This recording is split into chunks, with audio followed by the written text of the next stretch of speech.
यह शरीर केवल मिट्टी का बना हुआ एक घर नहीं है, यह एक प्रतीक्षा है, एक दुल्हन की प्रतीक्षा।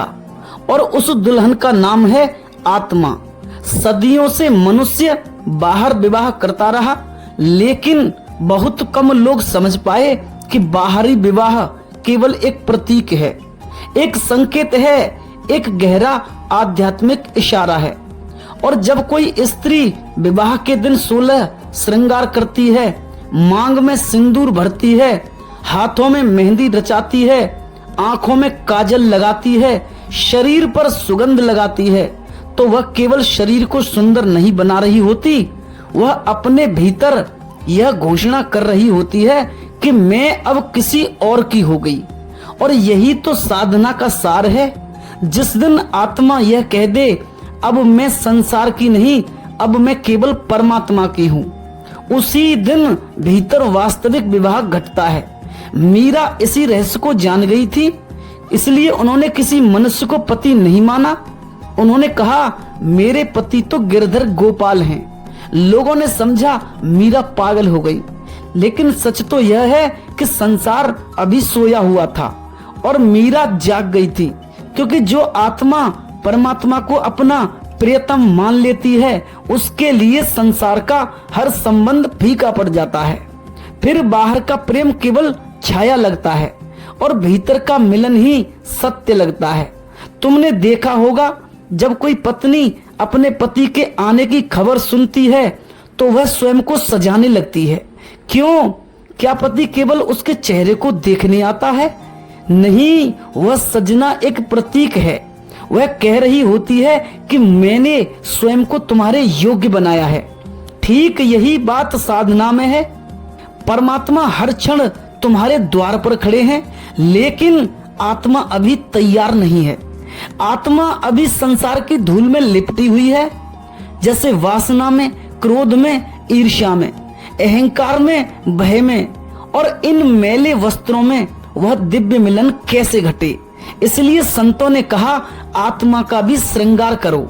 हाँ, यही तो गहरा आध्यात्मिक रहस्य है। बाहरी 16 श्रृंगार केवल स्त्री की सजावट नहीं है, वे भीतर की आत्मा के 16 जागरण के प्रतीक हैं, यानी तुम्हारे आभूषण हैं। और श्री कृष्ण को पूर्णावतार इसलिए कहा गया क्योंकि उनमें 16 कलाएं पूर्ण जागृत थी, अर्थात जो संपूर्ण हो गया, जो भीतर से पूर्ण चंद्रमा की तरह खिल गया, वही श्री कृष्ण हो गया, वही परमात्मा हो गया।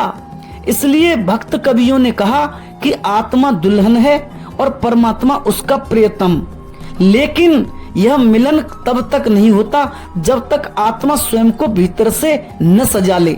जिस प्रकार एक पत्नी अपने प्रिय के स्वागत में 16 श्रृंगार करती है, ठीक वैसे ही साधक को अपनी चेतना के 16 श्रृंगार करने होते हैं।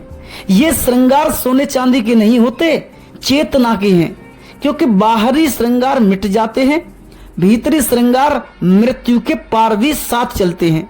यही कारण है कि राधा और श्री कृष्ण की लीला केवल प्रेम कथा नहीं है, वह आत्मा और परमात्मा के मिलन का प्रतीक है। राधा कोई स्त्री मात्र नहीं है, वह तुम्हारी आत्मा है। और श्री कृष्ण केवल व्यक्ति नहीं है, वह परम चेतना है। जब राधा श्री कृष्ण के बिना बेचैन होती हैं, तो वह वास्तव में आत्मा की पुकार है। हर मनुष्य के भीतर वही विरह जल रहा है, लेकिन लोग उसे गलत दिशा में खोज रहे हैं। कोई धन में खोजता है, कोई शरीर में खोजता है, कोई संबंधों में खोजता है और कोई प्रसिद्धि में खोजता है, लेकिन भीतर की प्यास बुझती नहीं, क्योंकि आत्मा संसार से नहीं परमात्मा से मिलन चाहती है। इसलिए मीरा कहती है कि मेरे तो गिरधर गोपाल, दूसरा न कोई। और यह कोई काव्य नहीं था, यह आत्मा की घोषणा थी। मीरा ने संसार के सारे नकली संबंध छोड़ दिए। उन्होंने अपने भीतर श्री कृष्ण को पति के रूप में स्वीकार कर लिया। और जिस दिन साधक परमात्मा को अपना प्रियतम मान लेता है, उसी दिन साधना जीवित हो जाती है। तब ध्यान बोझ नहीं लगता, तब भजन केवल गीत नहीं रहता, तब पूजा क्रिया नहीं रहती, सब प्रेम बन जाता है। अब समझो इन 16 श्रृंगारों का रहस्य। ये वही 16 कलाएं हैं जो आत्मा को पूर्णता की ओर ले जाती हैं।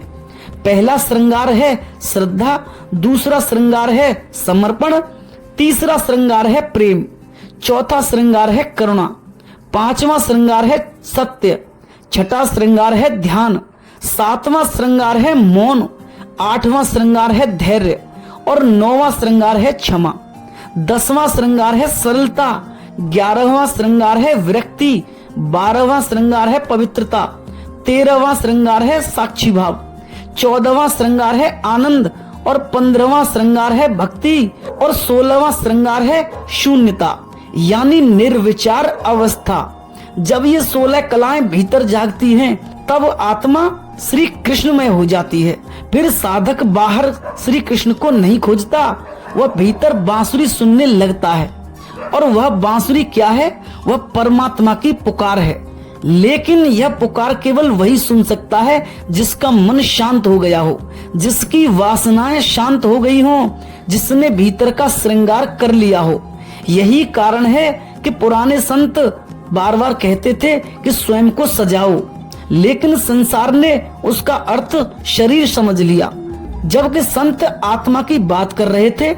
जिस दिन आत्मा पूर्ण श्रृंगारित हो जाती है उस दिन परमात्मा स्वयं उसके द्वार आते हैं। फिर ध्यान करना नहीं पड़ता, ध्यान घटित होता है। फिर प्रेम करना नहीं पड़ता, प्रेम बहने लगता है। फिर भक्ति करनी नहीं पड़ती, भक्ति श्वास बन जाती है। और यही मोक्ष है, यही रास लीला का रहस्य है, यही 16 श्रृंगारों का अंतिम सत्य है। आत्मा को इतना निर्मल, इतना प्रेम पूर्ण, इतना शांत बना दो कि स्वयं श्री कृष्ण कह उठें कि अब यह आत्मा मेरे योग्य हो गई, जो भीतर के विष को बाहर निकाल दे। और ऐसे ही एक एक करके आत्मा सजती जाती है, जैसे कोई दुल्हन धीरे धीरे पूर्ण होती है। लेकिन मनुष्य ने सब उल्टा कर दिया। वह शरीर को सजाता रहा, आत्मा को भूल गया। चेहरा चमकाता रहा, भीतर अंधेरा बढ़ता गया। आज लोग आईने के सामने घंटों खड़े होते हैं लेकिन कभी भीतर नहीं झांकते, जबकि असली कुरूपता भीतर है। और याद रखना, परमात्मा तुम्हारे चेहरे से आकर्षित नहीं होते, वह तुम्हारी चेतना के फूल से आकर्षित होते हैं। जिस दिन भीतर प्रेम खिलेगा, जिस दिन भीतर अहंकार गिरेगा और जिस दिन भीतर शांति उतरेगी, उस दिन परमात्मा तुम्हें खोजने लगेंगे। यही कारण है कि भक्तों ने परमात्मा को प्रियतम कहा, प्यारे कहा, क्योंकि ज्ञान का मार्ग सूखा हो सकता है लेकिन भक्ति का मार्ग प्रेम से भरा है। भक्त रोता है, गाता है, नाचता है और पुकारता है। वह पूजा नहीं करता, वह प्रेम करता है और प्रेम में ही अंतिम मिलन संभव है। जिस प्रकार पत्नी अपने पति को परमेश्वर मानती है, उसके चरणों में स्वयं को समर्पित कर देती है, वैसे ही आत्मा जब परमात्मा के सामने पूर्ण समर्पण कर देती है तो मुक्ति घटती है। मुक्ति कहीं आकाश में नहीं है, मुक्ति वही क्षण है जब मैं मिट जाता है और केवल तू बचता है। यही विवाह का अंतिम रहस्य है।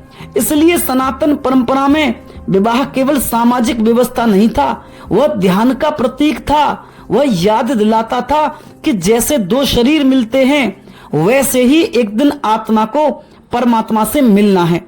और जिस दिन यह मिलन हो जाता है उस दिन भीतर अनहद नाद बज उठता है। फिर कोई अकेलापन नहीं रहता, फिर मृत्यु भी भय नहीं रहती, फिर जीवन एक उत्सव बन जाता है। तब साधक कहता है कि अब मैं नहीं रहा, अब केवल वही है। और यही मोक्ष है, यही परम विवाह है, यही आत्मा का अंतिम श्रृंगार है, यही असली 16 श्रृंगार का रहस्य है।